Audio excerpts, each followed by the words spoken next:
Comment gagner en autonomie sans froisser son principal partenaire économique et puissance dominante de la région?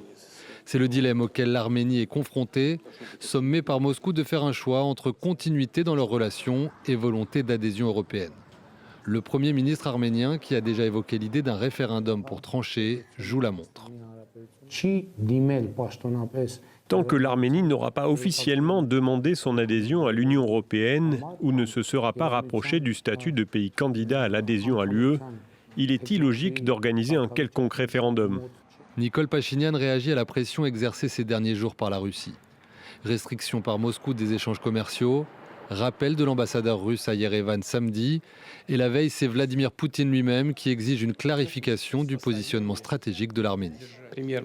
Le Premier ministre Nicole Pachinian a déclaré qu'il jugeait opportun d'organiser un référendum dans son pays pour déterminer où l'Arménie devait se positionner, au sein de l'Union eurasienne ou de l'Union européenne. Nous souhaiterions que cela se fasse au plus vite. Dans la même allocution, le président russe réaffirme même que le conflit en cours en Ukraine a débuté après la demande d'adhésion de Kiev à l'UE, dressant une comparaison avec la situation arménienne. Les relations bilatérales entre Moscou et Yerevan se sont effectivement refroidies depuis l'inscription dans la loi l'année dernière de la volonté de l'Arménie de rejoindre les 27. Ce lundi, le porte-parole de la Commission condamne les tentatives de coercition russes et évoque une volonté d'ingérence dans les législatives organisées dimanche prochain. Un scrutin sur lequel une autre grande puissance s'implique, les États-Unis.